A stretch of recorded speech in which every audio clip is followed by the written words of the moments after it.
Associated Press Radio, Mutual News, National Public Radio, RKO Radio Networks, Sheridan Broadcasting Network, and United Press International. Mr. President, thank you for allowing us to join you today. Well, thank you for the pleasure and the opportunity. Participants in today's program are Frank Sesno of Associated Press, Bill Grudy of Mutual News, Ted Clark of National Public Radio, Joe Ewalt of RKO Radio Networks, and Bob Ellison of Sheridan Broadcasting Network, and Gene Gibbons of United Press International. We'll begin our questioning with Frank Sesno of AP Radio. Mr. President, with the lame duck Congress in rather noisy session, our gaze inevitably falls on Capitol Hill. Technically, many government agencies are out of cash today because there's still no stopgap funding authority.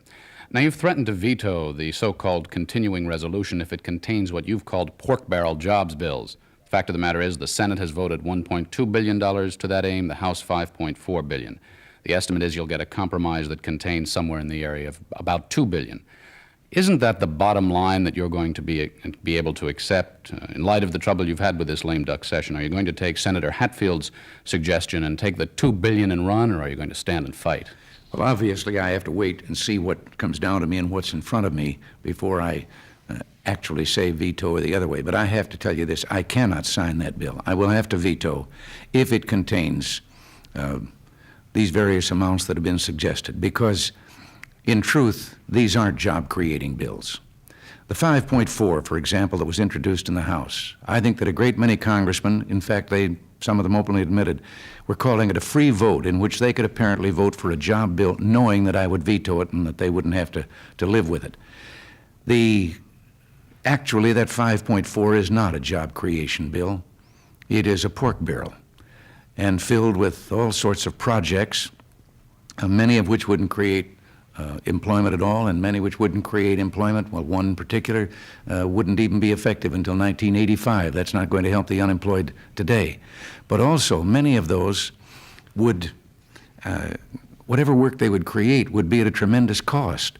For example, in the Bureau of Reclamation project that has been included in there, it would cost $49,000 for every job that would be created.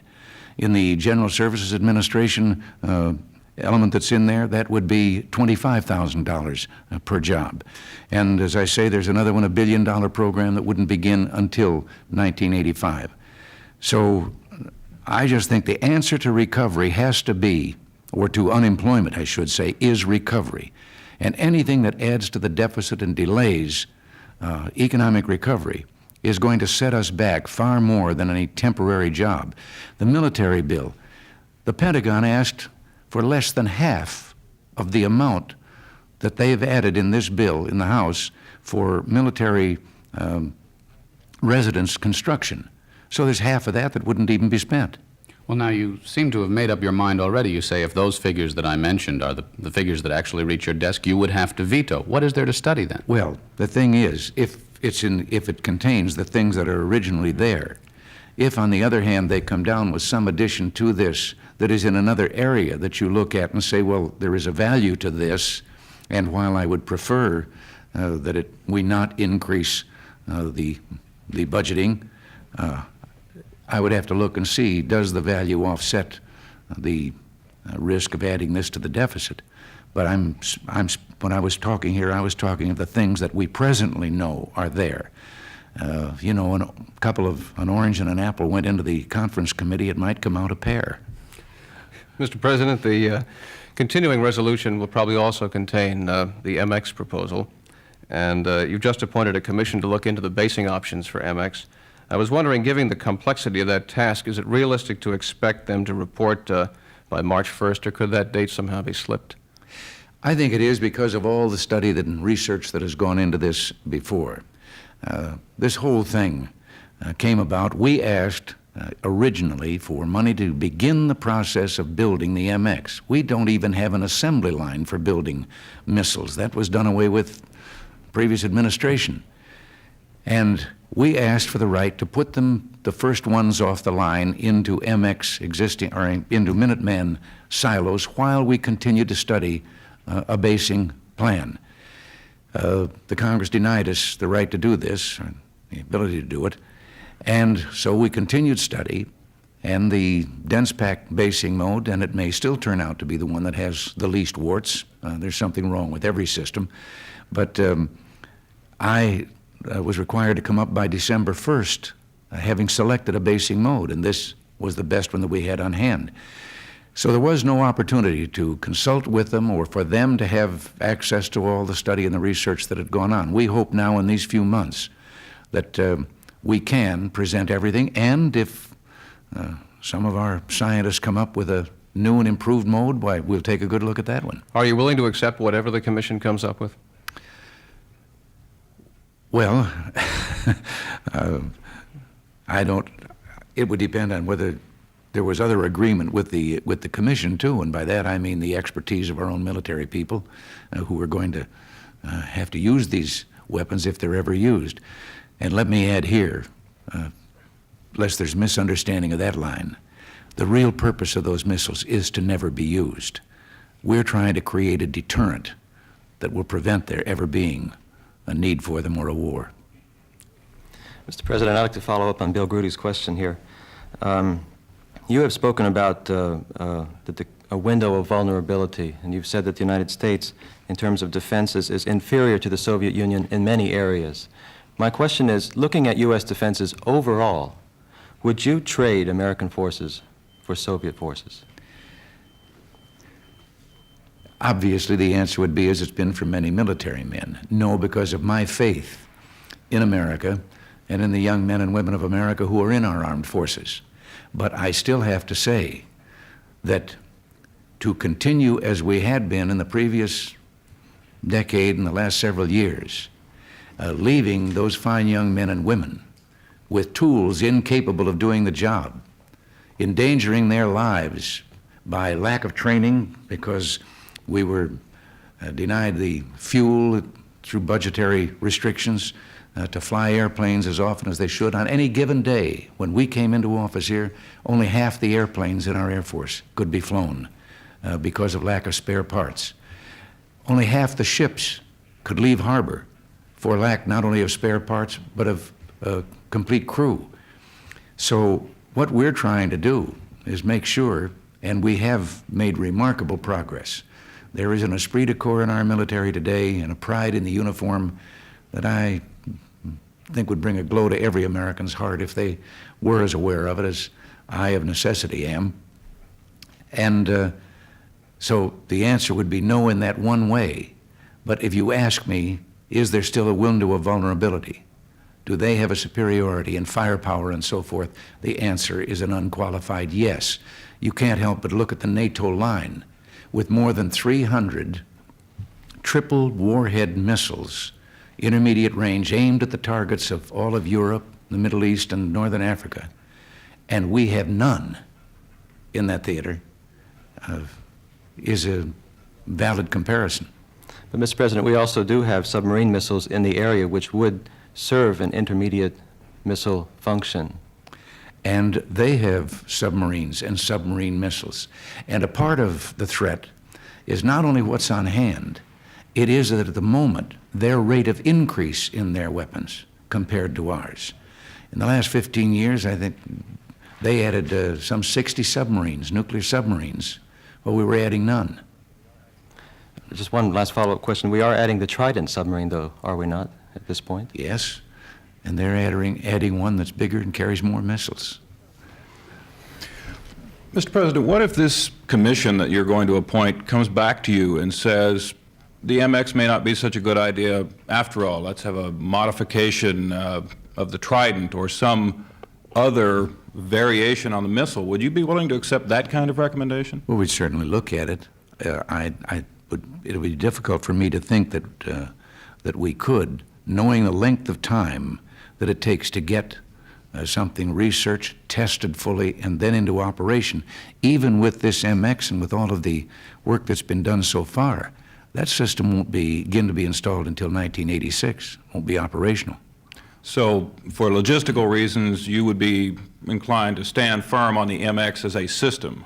Yes, let me just say, though, lest you think I have a closed mind, if a miracle happened and someone came along with something that could be implemented better and sooner, obviously we'd choose that. Mr. President, I'd like to move to a different area. In Boston, during a period of budget cutting, the First U.S. Circuit Court of Appeals ruled that white police officers and firefighters be laid off rather than blacks and Hispanics with less seniority. This was done to preserve or to maintain minority percentages. Why did your administration ask the Supreme Court to strike down the lower court's order? We did it because, number one, in the law itself, it says that hiring or firing cannot be on a basis of race. And secondly, that the federal courts have no authority to come in with regard to overthrowing seniority. There is a third reason. I'm old enough to remember when quota systems and so forth were used not to end discrimination, but actually to legitimize it. And the precedent that would be set if this policy, which is embodied in law and all of seniority in layoffs, is used in this instance, admittedly, to try to keep a better balance, which we're all in favor of in public employment in that area.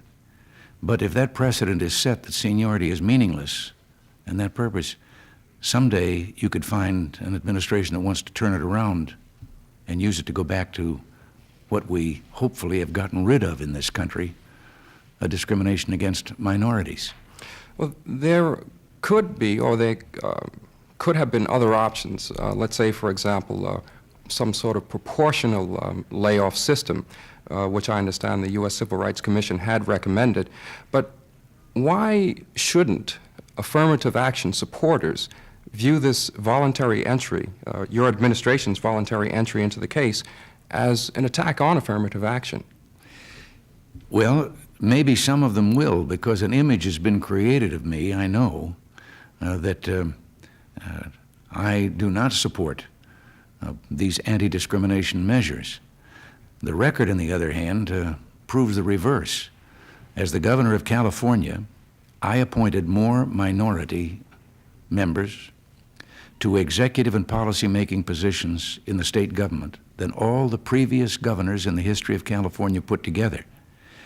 Here we have already, and we haven't been here 2 years yet, we have 130 members of the black community in top executive positions, beginning with Sam Pierce, a very capable member of our cabinet, and to assistant cabinet members, and this includes, and then added to that, we're doing the same thing with regard to women, and we're doing the same thing with regard to Hispanics. The most recent Hispanic employee is one I'm very proud of, Everett Alvarez, who has the record of having been held in captivity the longest as a POW in Vietnam, and he is the deputy administrator of the Veterans Administration. But our record there, but also if you look at the Justice Department and the Equal Employment Opportunities Commission, you will find that we've broken all records in the history of the national government with regard to hearings on violations of civil rights, on trials, and on successful convictions of violations of those civil rights. So I think our record, and incidentally, just yesterday I signed a paper with a group of minority small business people that is going to increase the amount of procurement that the federal government buys from minority-owned businesses. Mr. President, I'd like to turn from affairs of state to a matter of pure politics. Some of your fellow Republicans would dearly love to run for your job 2 years hence, should you decide to give it up. And the more time they have to get organized, the better off they're likely to be. Would you tell us now, sir, what your intentions are in '84, or at least give us a timetable on when you will be announcing a decision? Well, I assume that such a decision will have to be made sometime next year, but I think it is too early now. And as I've said, as to whether I've made a decision or not, I've always said I think the people kind of have a way of letting you know whether, which way that decision should go. But to make that decision too early, or to make it public too early, is to do one of two things. One way, you're going to become a lame duck and have no authority to do anything you're trying to do, or the other way, you're going to open yourself to the opposition charges that everything you do is political, based at the next election. And I have over and over again told my staff and told our cabinet that I don't want to hear the political ramifications of any issue that comes before us. I want to decide it on the basis of what's right or wrong for the people. I get the impression from afar that the job may have lost some of its appeal, especially for Mrs. Reagan, as a result of the assassination attempt. Is that true? Well, I know that this was quite a traumatic experience for her. I also know that, you know, the government with a first lady gets an employee free. They have her just about as busy as they have me. But no, she's made no decision either. She and I are together on this. But I have to tell you frankly, I have enjoyed the opportunity of dealing with the problems that are before us. I think we've made great progress in a definite turn in government and turning away from some of the things that have brought on the very economic crisis we're suffering from. And it has its drawbacks, of course. You kind of live like a bird in a gilded cage, and I sometimes look out the window at Pennsylvania Avenue and wonder what it'd be like to be able to just walk down the street to the corner drugstore and look at the magazines. I can't do that anymore. Let's pause here briefly to remind you that you are listening to a conversation with President Reagan. Our participants today are Frank Sesno of the Associated Press, Bill Grudy of Mutual News, Ted Clark of National Public Radio, Joe Ewalt of RKO Radio Networks, Bob Ellison of Sheridan Broadcasting Network, and Gene Gibbons of United Press International. We continue our questioning with Frank Sesno of AP Radio. Mr. President, I'd like to pick up, actually, on what you just said about being a bird in a gilded cage. How does a president know, how do you know what is going through people's minds and what is happening, especially vis-a-vis all this, the very high levels of unemployment we have now? You can't walk down to the corner drugstore to buy a magazine. How can you know what it's like to be unemployed? Well, the bird in the gilded cage referred to, I think, to our own use of leisure here in the White House and the security problems that entail my going any place.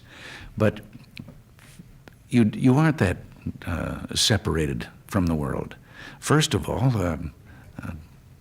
the people that are all around you, the people that are a part of your daily activity right here in government, including those very security forces. But when I go to the ranch, some time out there, I'm right back with the neighbors and the people that work there, and it's as if this had never happened. But of course you do. And as to an understanding of unemployment, that's another advantage of my age. I was seeking my first job in the very depths of the Great Depression in 1932. I have seen all the tragedy that brought, including in my own family, my father. And I don't know any other way to describe this other than that you do go out and like in campaigning, when you go out, regardless of the security, you are there again with the people, not only on the street, but in the meetings, and you just aren't separated from them. Let's carry on with the unemployment thing, if I may.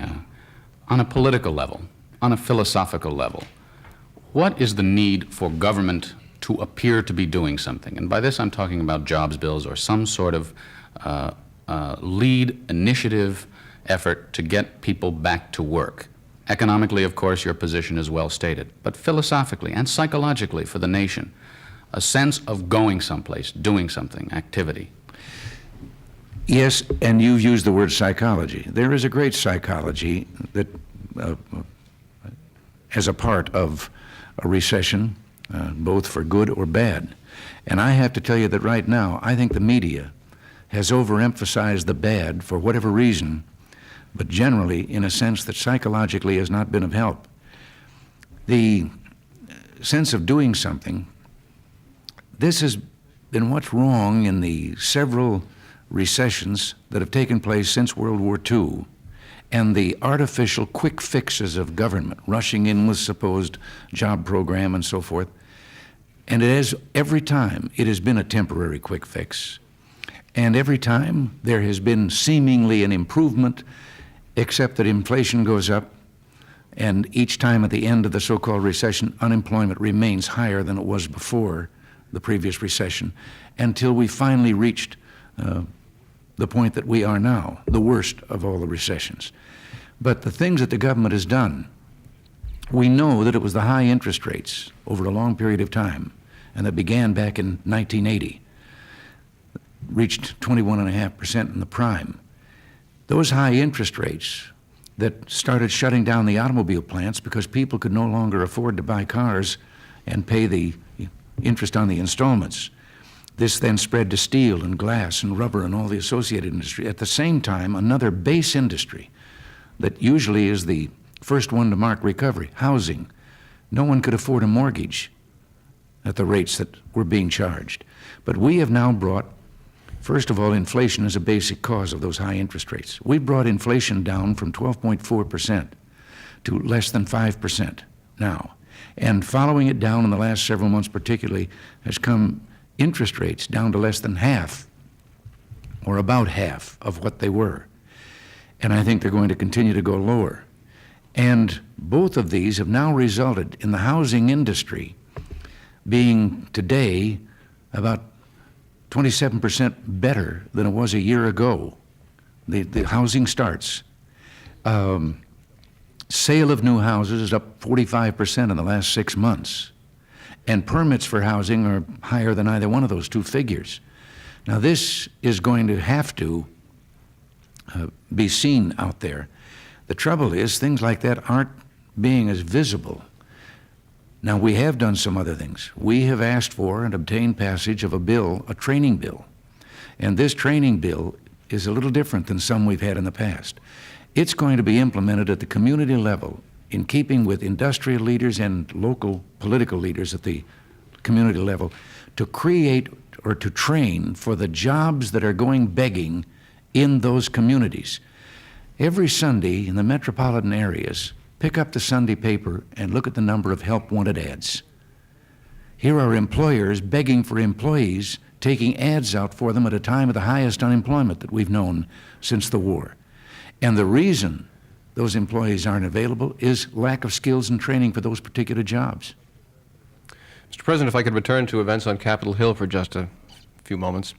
It looks like the Senate will take up the 5 cent a gallon gasoline user tax to fund highway construction, probably tomorrow. And I was wondering, once debate gets underway, do you plan to get actively involved to break the filibuster and get that through? Well, I've tried to help already, and I would try to help some more, because I think it is ridiculous for a minority to stand in the way of this bill, which has a great emergency context to it, and only in addition, as a sideline benefit, would create as many jobs as the Democrats claim their $5.4 billion pork barrel would create. The emergency situation is the number of bridges in this country that are so risky today that school buses stop and make the children walk across the bridge before they take the bus across. Highways that are so deteriorated that many of our business firms are adding to the cost of the things you buy because they have to reroute it, costs of millions of dollars a year, their trucks, to avoid stretches of highway and bad bridges and so forth that would cause them problems. Ted? Mr. President, there are reports that the Bulgarian Secret Service and perhaps even the Soviet KGB were involved in the attempt to assassinate Pope John Paul last year. Do you believe that's possible? Well, I don't think I should express a personal belief on this now. I do think that since an investigation is going forward on this, I think it's a little delicate for a head of state to give an opinion one way or the other. But you would rule it out, or you don't rule it out? No, I just say I'm going to wait and see what the investigation brings.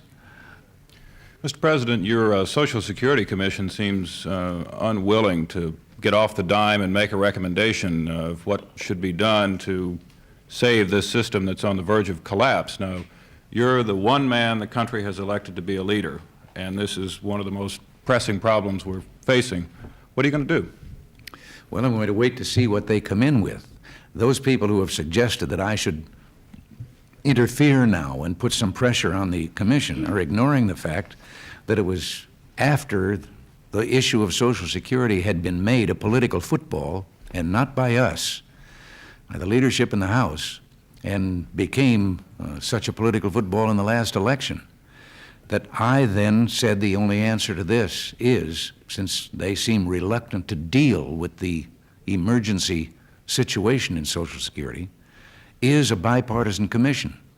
So the Speaker of the House has appointed members, the Minority Leader of the Senate has appointed members, I have appointed members, with the hope that they can come in with a recommendation that recognizes a bipartisan viewpoint so that we can approach the answer to this in a bipartisan manner and not again as a political contest.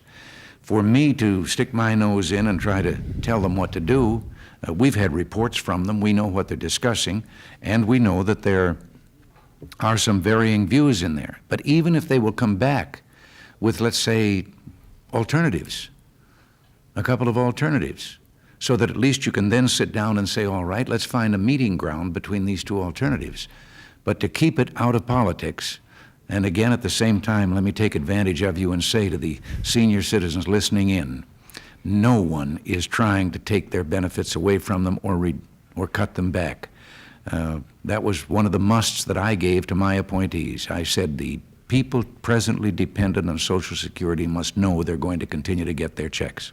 Well, their deadline is running out. Are you convinced they're going to come back to you with a recommendation? I'm hopeful that they are. I know where they stand, because I say I've had reports. I know where their differences lie, and they're not all that great. They really aren't. Mr. President, South Africa, how long will you pursue your policy of constructive engagement to bring about independence for Namibia, particularly in view of last week's raid into Lesotho? Well, we let them know our unhappiness about that, but we have made progress, and we've made progress with both factions there and with the other frontline states in Africa, and we're going to continue and do our best to settle that peacefully. Mr. President, you have King Hussein of Jordan coming in here next week. He's been described as the linchpin in your Middle East peace initiative because of your proposal for the Palestinian entity. What do you think are the prospects of bringing him on board the Camp David process at this point? King Hussein is not only a very intelligent and responsible leader, but I think that he is very sensitive to all of the problems that are involved and very sincerely desirous of peace in the Middle East and a resolution of this problem. And I think that he will be cooperative, and I think we can count on him for that. But the main thing right now that we have Ambassadors Habib and Draper working on in the Middle East is to get what now constitute armies of occupation, the PLO, the Syrians, and the Israelis, out of Lebanon and let the Jamal government have the sovereignty of their own country. I call them armies of occupation because there was a time in which Lebanon, with all of its troubles and its divisions, did have to welcome them in an effort to create order. But now that government has had enough confidence to ask them to leave. For them to continue to stay against the will of Lebanon makes them technically armies of occupation. And we're working on that. That is the first step. And then we move to the peace process involving the Palestinian problem, Israel, and guaranteeing the security of Israel's borders. There's a report today, sir, that you have told President Jamal of Lebanon that the U.S. will guarantee the withdrawal of all foreign forces by the end of February. Any truth to that? No, there is none. We've set no date, no timetable, but I will say this. Ambassador Habib will be reporting to me Monday, but when I sent him on this most recent trip over there, I told him that no longer are we talking about a peace plan. We're now talking about action, a plan for action. Let's get it done, and let's get the forces withdrawn so that we can proceed with the other steps. I see we've run out of time, Mr. President. Thank you, and Merry Christmas. Well, thank all of you, and Merry Christmas to you and to all listening in. You have been listening to a conversation with President Reagan. We'd like to thank President Reagan for allowing us this half hour of his valuable time, and thanks to our participants today, Frank Sesno of the Associated Press, Bill Grudy of Mutual News, Ted Clark of National Public Radio, Joe Ewalt of RKO Radio Networks, Bob Ellison of Sheridan Broadcasting Network, and Gene Gibbons of the United Press International. From the Roosevelt Room of the White House in Washington, good afternoon.